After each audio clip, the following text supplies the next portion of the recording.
नमस्ते साथियों, एक बार फिर आप सभी का स्वागत है। हम लोग देख रहे थे समास अर्थ परिभाषा और ये देख चुके थे। अब हम लोग देख रहे थे समास का विलोम क्या होता है, व्यास। इसका अर्थ, व्यास का मतलब क्या होता है, विस्तार, यानी व्यास का अर्थ क्या होता है, विस्तार। ये देख रहे थे।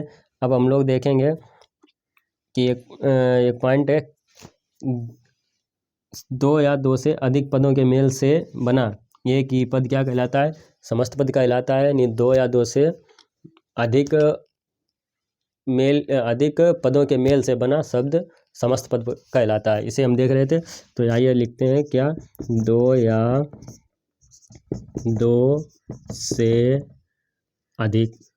दो से अधिक क्या पद, यानी पदों के योग से बना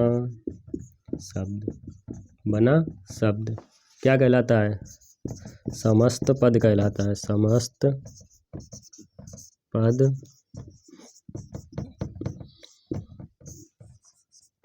कहलाता है। दो या दो से अधिक पदों के मेल से बना पद समस्त पद कहलाता है।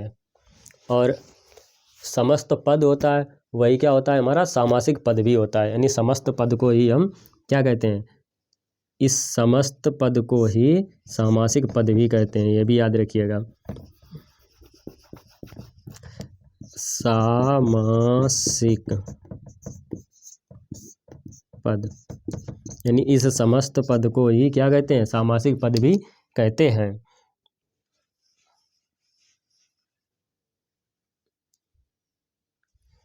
अच्छा, अब एक पॉइंट क्या है, जैसे क्या कहते हैं कि समास विग्रह, अगर पॉइंट आ जाए क्वेश्चन की समास विग्रह क्या है, उसमें ऑप्शन कई बना के दे दे, तो क्या कहेंगे कि समास विग्रह क्या है।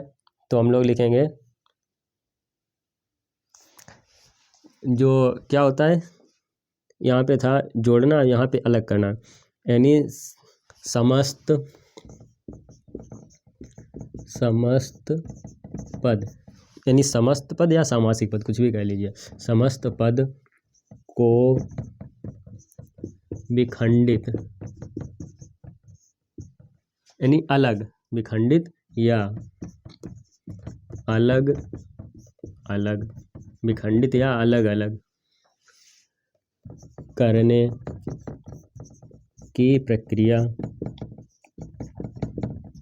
की प्रक्रिया को समास विग्रह कहते हैं। समास विग्रह कहते हैं, ये भी याद रखिएगा।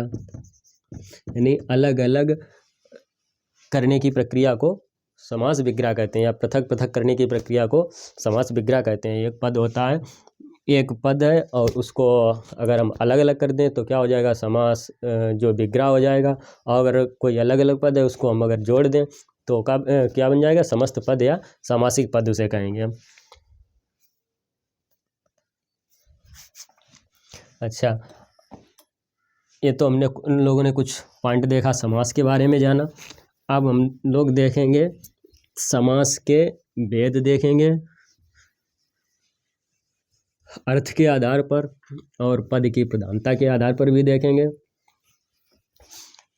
तो क्या है कि समास के भेद कितने हैं, के भेद बराबर कितने हैं, 2। याद रखिएगा, अभी तक भेद पूछ देते तो आप लोग 6 बताते थे सभी लोग, तो अब क्या बताएंगे, समास के भेद कितने हैं, 2। कौन कौन से, एक तो हो गया, पहला क्या है, पहला क्या आएगा, प्रयोग या अर्थ के आधार पर, अर्थ के आधार पर, प्रयोग या अर्थ के आधार पर एक भेद ये बनेगा, और दूसरा क्या बनेगा, पद की प्रधानता के आधार पर, पद की प्रधानता के आधार पर, पद की प्रधानता के आधार पर।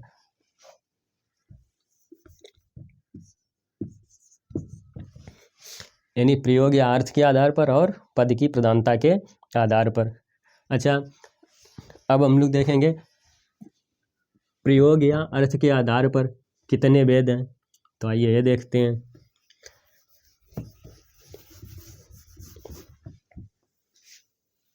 यानी अब हम लोग देखेंगे प्रयोग या अर्थ के आधार पर भेद, समास के भेद। यहाँ लिख लीजिए समास के भेद, समास के भेद।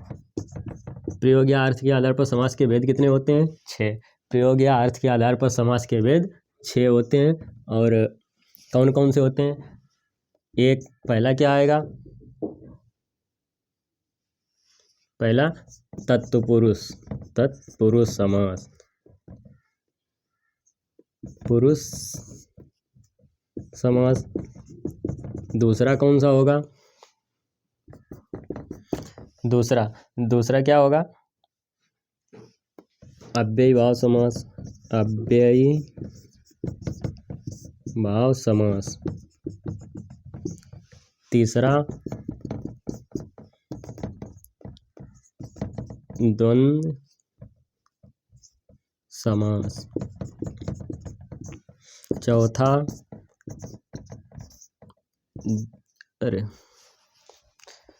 क्या होगा? चौथा होगा द्वंद्व के बाद द्विगु समास। कितने हो गए? 4 भेद।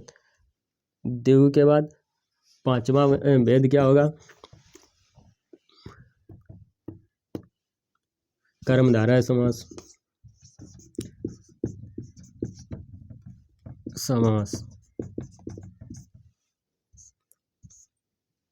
कर्मधारय समास। और 6वां क्या होगा? बहुव्रीहि समास, बहुव्रीहि समास। ये होंगे बहुव्रीहि समास।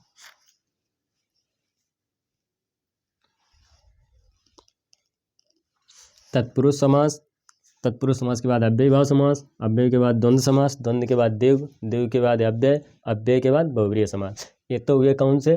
प्रयोग या अर्थ के आधार पर। ध्यान से सुनना और कायदे से मन लगाकर, ये समास जो है एक ही बार में सभी याद हो जाएंगे। तो ये तो हमने देखा प्रयोग या अर्थ के आधार पर, यानी समास के भेद देखे हमने। कितने थे? 2। कौन से? प्रयोग या अर्थ के आधार पर, पद की प्रधानता के आधार पर। अब हमने देखा प्रयोग या अर्थ के आधार पर समास के भेद 6। कौन कौन से? तत्पुरुष समास, तत्पुरुष के बाद अव्यय, अव्यय के बाद द्वंद्व, द्वंद्व के बाद देव, देव के बाद कर्मधारय, कर्मधारय के बाद बहुव्रीहि समास। अब हम लोग देखेंगे इसका अगला भेद, जो दूसरा भेद है। कौन सा? पद की प्रधानता के आधार पर, प्रधानता के आधार पर, पद की प्रधानता के आधार पर। पद की प्रधानता के आधार पर कितने भेद हैं इसके? समास के भेद, समास के भेद कितने होंगे? 4। पद की प्रधानता के आधार पर समास के भेद कितने होंगे? 4।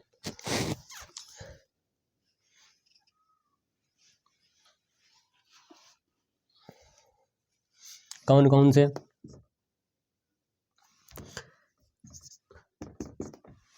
कौन कौन से होंगे?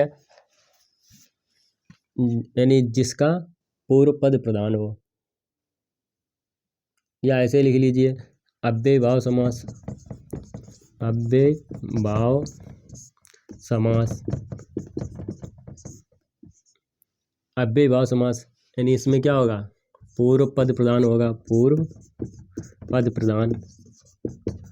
यही तो होता है, जिस अव्ययी भाव समास में पूर्व पद प्रधान होता है। अच्छा, अब दूसरा भेद इसका क्या है? दूसरा भेद देखिए, दूसरा भेद है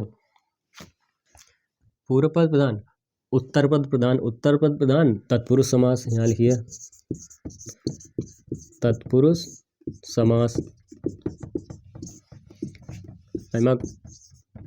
इसमें जो होगा उत्तर, उत्तर पद प्रधान, ये होगा। अच्छा, अगला भेद देखिए तीसरा, तीसरा भेद इसका क्या होगा, उसमें क्या नाम, द्वंद्व समास में नहीं दोनों पद प्रधान होते हैं, तो क्या होता है द्वंद्व समास। द्वंद्व समास इसमें लिख लीजिए दोनों पद प्रधान या समस्त पद प्रधान लिख लीजिए, समस्त पद प्रधान, ये बन गया। चौथा देखिए, चौथा क्या है, चौथा होगा अन्य पद प्रधान, जिसमें होता है अन्य पद किसमें होता है, अरे यहाँ पे लिखिए बहुब्रीहि समास।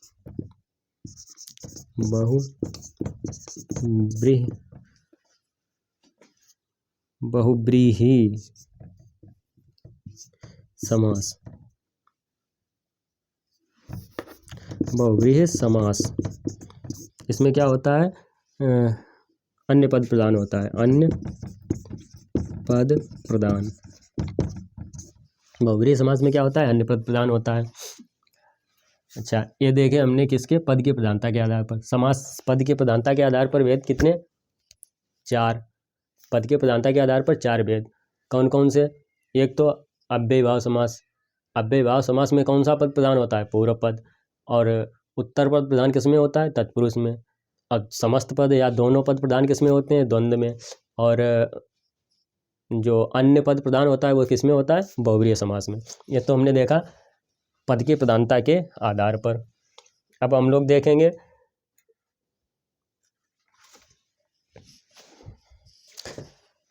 आइए अब आगे देखते हैं इसके समास के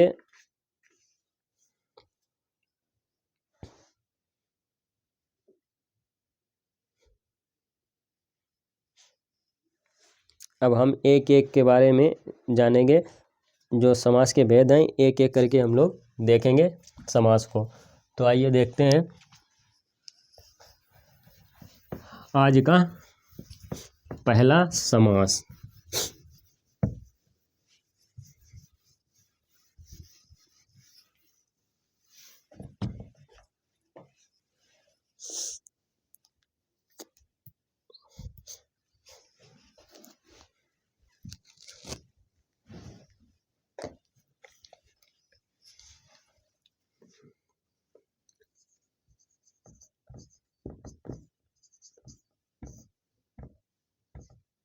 बहुब्रीहि समास कौन सा होगा, बहुब्रीहि समास। आज का पहला समास देख रहे हैं हम, बहुब्रीहि समास। बहुब्रीहि समास में अभी हमने बताया था कि बहुब्रीहि समास जो होता है इसमें क्या होता है, अन्य पद प्रधान होता है। इसमें क्या होता है, अन्य पद प्रधान होता है। और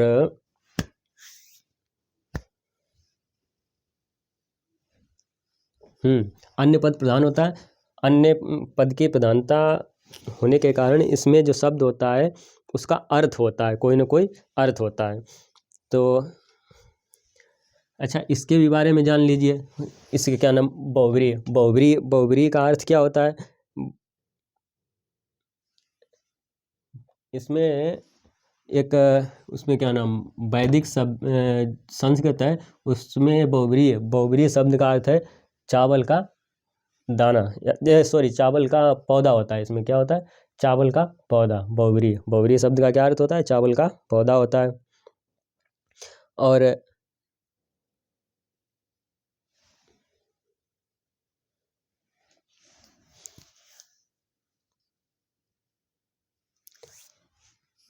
और आज लोग क्या होते हैं, क्या करते हैं हम लोग कि बहुब्रीहि समास जो होता है इसका अर्थ आज के हिसाब से, यानी लौकिक संस्कृत में क्या हो गया, बहुत से अर्थों का निषेध करने वाला। इसका लौकिक संस्कृत में क्या हो गया, बहुत से अर्थ का निषेध करने वाला। अरे लिख लीजिए यहाँ पे,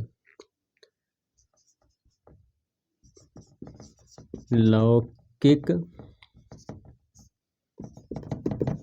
संस्कृत में इसका अर्थ क्या है, बहुत से अर्थ को निषेध करने वाला, ये अर्थ हुआ।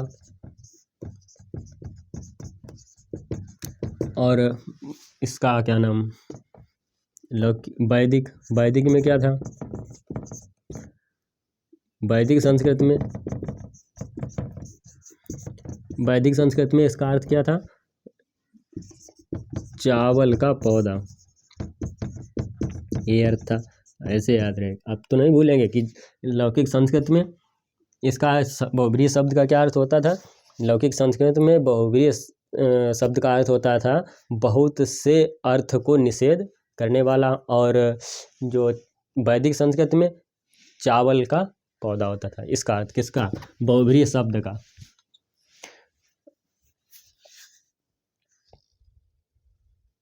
और जो हम लोग समास के अंतर्गत प्रयोग करेंगे वो यही होगा कि जो है बहुत से अर्थ को निषेध करने वाला। आज हम लोग यही अर्थ का प्रयोग करेंगे, ये प्रयोग नहीं होगा आज इस समास में। यही अर्थ इसका होगा कि जो है मान लीजिए कोई शब्द है, उसका जो अर्थ होगा वो इसी आधार पर निकलेगा इनका। तो यहाँ इसकी परिभाषा भी लिख लीजिए। परिभाषा क्या होती है? जिस समास का अन्य पद प्रधान हो वहाँ बहुब्रीहि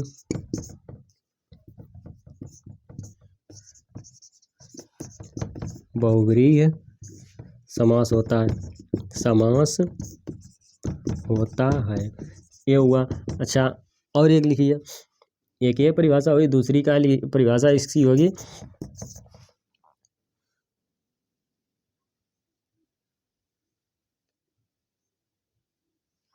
ऐसे लिए, अपनी तरीके से परिभाषा लिखिए कि जिस समास में किसी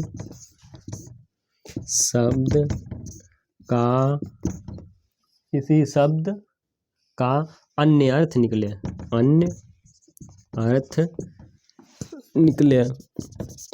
ये तो हमारी मान लीजिए हमने खुद तैयार कर दी कि अन्य अर्थ निकले तो वहाँ बहुब्रीहि समास होता है। बहुब्रीहि समास होता है। अब एक कन्फ्यूजन रहेगी कि जैसे पहली परिभाषा कहती है कि व्याकरणिक परिभाषा है कि अन्य पद प्रधान हो। अब अन्य पद प्रधान हो, ये तो हम लोग नहीं समझ पाएंगे कि जो शुरुआत के जो बच्चे हैं या कुछ लोग हैं जो शुरुआत तैयारी कर रहे हैं, तो वो अन्य पद प्रधान उसको नहीं समझ सकते। तो ये तो समझ ही सकते हैं कि कोई शब्द है उसका अर्थ जो है वो दूसरी जगह निकल जाए। मतलब मान लीजिए जैसे दशानन है, दशानन का अर्थ निकलता है कि दशानन किसको कहेंगे? रावण को कहेंगे। तो अर्थ निकल गया रावण की तरफ, तो इसका अन्य अर्थ निकले तो निकल गया रावण, और अन्य पद प्रधान हो तो ये समझ नहीं पाएंगे जल्दी में। तो ये परिभाषा ज़्यादा हम लोगों के हिसाब से सही है।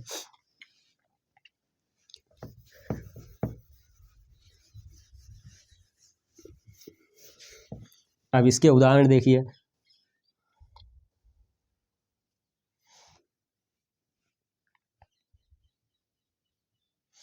जैसे क्या है इसमें उदाहरण देखिए, बड़ा इंटरेस्टिंग इसके उदाहरण होंगे। जैसे मान लीजिए जलज है, इसमें क्या है? एक तो जल है और दूसरा क्या है? जा है। जल तो पानी हो गया, और इसका क्या अर्थ है? जन्म लेने वाला।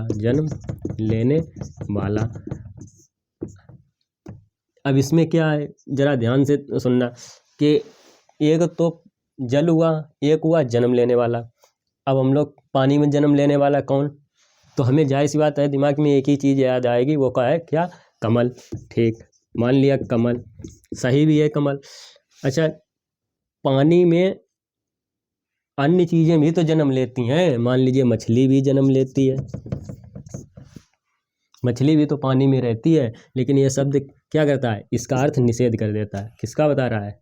रियल में कमल का बता रहा है। अच्छा, मछली के बाद बहुत सारे ऐसे जो कीड़े मकोड़े हैं वो भी जन्म पानी में लेते हैं, तो उनका भी निषेध कर देता है। जैसे मान लीजिए मछली के बाद मेढक भी तो पानी में रहता है, तो इसका भी ये अर्थ निषेध कर दे रहा है। यानी इसका अर्थ निषेध तो ये भी नहीं होगा। किसकी तरफ इंडिकेट कर रहा है? केवल कमल की तरफ। तो कमल की तरफ केवल इंडिकेट करने के कारण इस जो कौन सा समास बनेगा, बहुव्रीहि समास बनेगा, क्योंकि जलज का अर्थ कमल ही होता है, ना कि मछली और मेंढक है।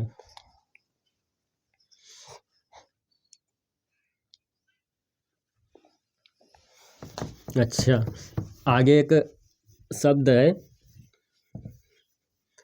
चर्चित उदाहरण है, जैसे हम लोग पढ़ते आए हैं कि हलधर बे हलधर के वीर। अब बताओ हलधर कौन कौन होता है? हलधर हम लोग कहेंगे कि जो हल को धारण करे वही हलधर बन गया, यही तो कहेंगे कि जो हल को धारण करे वही हलधर बन गया। तो हल कौन चलाता है? किसान भी चलाता है। किसान के बाद बैल भी हल खींचते हैं, और ऊँट के माध्यम से भी खींचते हैं, और ये हो गया। लेकिन इसने क्या किया, इस शब्द ने इस सब का अर्थ जो है वो निषेध कर दिया, यानी हटा दिया। किसको बताया? केवल किसके बारे में बता रहा है? बलराम के बारे में।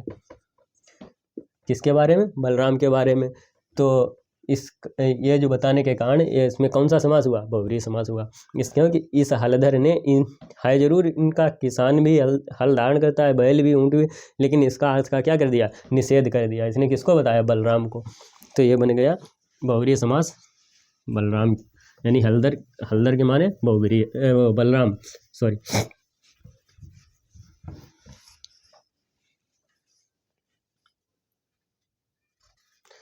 अब आगे देखते हैं हम लोग।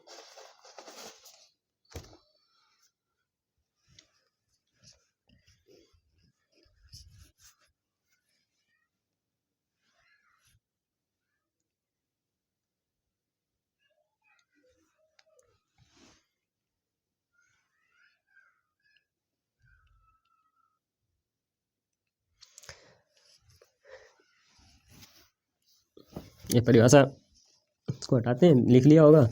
अब हम लोग देखेंगे कि अभी यही नहीं होता है, अन्य चीज़ें भी अगर डीप पढ़ना चाहो तो इसमें समास में बहुत कुछ है। कि जैसे इसमें क्या होता है, कभी कभी उपसर्ग होते हैं। पहले तो उपसर्ग होगा और बाद में क्या होगा? शब्द होंगे। तो वहाँ भी क्या होगा? बहुव्रीहि समास होता है। और कभी कभी क्या होता है कि शब्द और जो प्रत्यय होते हैं उनमें भी बहुव्रीहि समास होता है, और शब्द और शब्द तो बहुव्रीहि समास होता है। ये कभी देखा होगा कि आप योग रूढ़ जो होता है, योग रूढ़ शब्द, उनमें भी क्या होता है? बहुव्रीहि समास होता है। यहाँ भी ये चीज़ चर्चा करेंगे, काफ़ी डीपली चीज़ें हो जाएंगी, गहराई वाली चीज़ें हो जाएंगी। ये यूपी पुलिस में लगभग नहीं पूछी जाएंगी, ये ज़्यादा उच्च कक्षाओं क्या, जैसे NTA हुआ या UP TGT PGT, इन चीज़ों में पूछी जाती हैं। तो थोड़ा बहुत इनके बारे में भी जानते हैं। जैसे मान लीजिए एक शब्द है अनग। अब अनग क्या है? इसमें क्या है? अन तो क्या है? उपसर्ग है। अन क्या है? इसमें उपसर्ग बन गया, ये तो बन गया उपसर्ग। अभी हमने बताया था कि उपसर्ग प्लस शब्द, और इसमें क्या है? अन के बाद बचा क्या? अंग, प्लस अंग बचा। तो अंग, अंग क्या है? शब्द है। अभी हमने बताया था कि उपसर्ग प्लस शब्द ये भी मिलके क्या बनाएंगे? बहुव्रीहि समास बनाएंगे। अब अन और अंग बन गया इसका। ये कौन थे? अनंग। अनंग थे कामदेव। कामदेव को कहते हैं अनग, अनंग। कामदेव को कहते हैं अनंग। यानी उपसर्ग प्लस शब्द मिलकर भी ये क्या बनाएंगे? बहुव्रीहि समास बनाएंगे। और उदाहरण देख लीजिए, जैसे कोई एक उदाहरण मान लीजिए,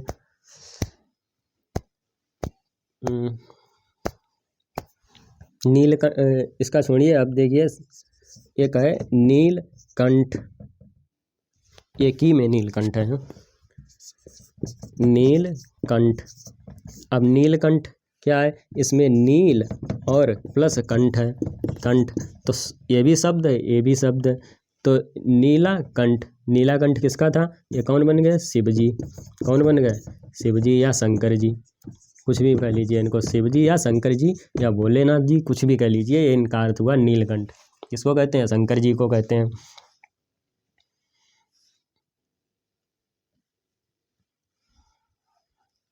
अच्छा, ऐसे बहुत से उदाहरण हैं। जैसे अभी हमने बताया था कि लंबोदर, लंबोदर मतलब किसे कहते हैं? गणेश जी को। और लंबोदर के बाद जो क्या नाम, उनको भीम जी को क्या कहते हैं? प्रकोदर। प्रकोदर भी होता है एक उदाहरण इसका, तो प्रकोदर भी हो इसके उदाहरण। ऐसे बहुत से उदाहरण बना सकते हैं। जैसे एक होता है क्या, सटानन हो गया, सटानन।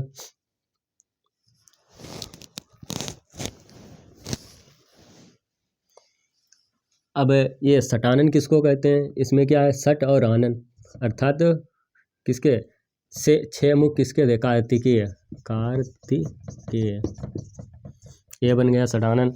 अच्छा, इनको कार्तिकेय को सटानन षटमुख भी कहते हैं, इनको सटानन षटमुख भी बन जाएगा, तो ये भी बन जाएगा कार्तिकेय। अच्छा, और उनका क्या नाम, ब्रह्मा जी, ब्रह्मा जी को क्या कहते हैं? चतुरानन, चतुर्मुख, यानी या चतुर्मुख भी कहते हैं ब्रह्मा जी को, तो ये भी एक उदाहरण इसका होगा। इसी प्रकार दशानन भी इसका उदाहरण होगा। इसी प्रकार चतुरानन तो बता चुके ब्रह्मा जी का। और एक पंचानन होगा, 5 मुख वाले। 5 मुख वाले कौन थे? पंचानन, शिव जी। अच्छा, और एक उदाहरण है जैसे एकाक्ष, जो एकाक्ष थे वो कौन थे? एक आँख वाले, एकाक्ष मतलब एक आँख वाले कौन थे? शुक्राचार्य महाराज जी, शुक्राचार्य थे। अच्छा, और एक था क्या नाम है, इंद्र जी के लिए प्रयोग करते हैं, इंद्र के लिए सहस्त्राक्ष, सहस्त्राक्ष एक इंद्र के लिए प्रयोग करते हैं, ये बन जाएगा उदाहरण इसका। इसी प्रकार बहुत से उदाहरण हैं जो आप सोच सकते हैं और अपनी जो नोटबुक है उसमें लिख सकते हैं।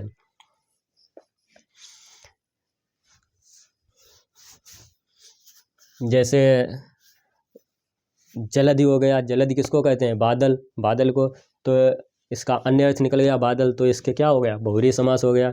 बादल के जलधि हो गया। इसके बाद क्या कहेंगे? जैसे एक वो क्या नाम, शेषनाग के लिए प्रयोग करते हैं, अरे महीधर, यानी पृथ्वी को धारण करने वाले, तो उनके लिए जो प्रयोग शब्द हुआ महीधर, शेषनाग जी के लिए। तो ये भी बन गया किसका? बहुव्रीहि समास का उदाहरण।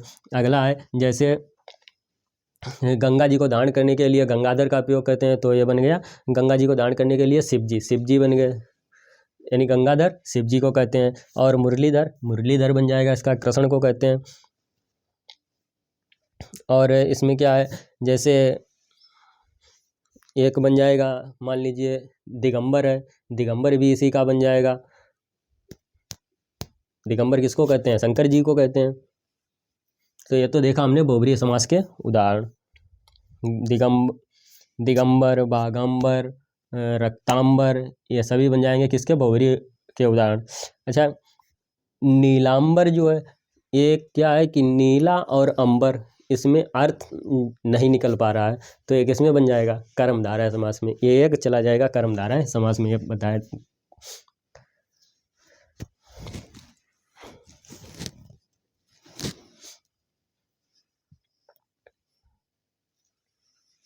तो ये तो देखा हमने बहुव्रीहि समास के उदाहरण। इसमें बहुत से बन जाएंगे, जैसे मनोज हुआ, द्विज हुआ, द्विज के बाद वृषभानुजा, शैलजा, गिरिजा, इसी प्रकार बहुत से उदाहरण बन जाएंगे इसके बहुव्रीहि समास के। तो ये जो जिसके अन्य अर्थ निकले वो सभी क्या बन जाएंगे? बहुव्रीहि समास के उदाहरण बन जाएंगे। तो इस क्लास में इसका अगर देखना चाहें तो ये बहुव्रीहि समास और भी डीप हो जाएगा। इसके बाद अभी कुछ ज़्यादा ही इसके बाकी हैं, जैसे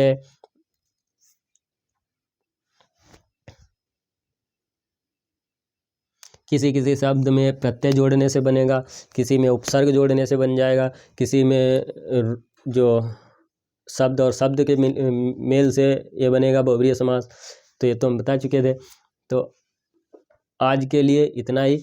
अब अगली क्लास में अगला समास देखेंगे, क्योंकि क्लास ज़्यादा लंबी होने वाली है। तो मिलते हैं नेक्स्ट क्लास में। धन्यवाद।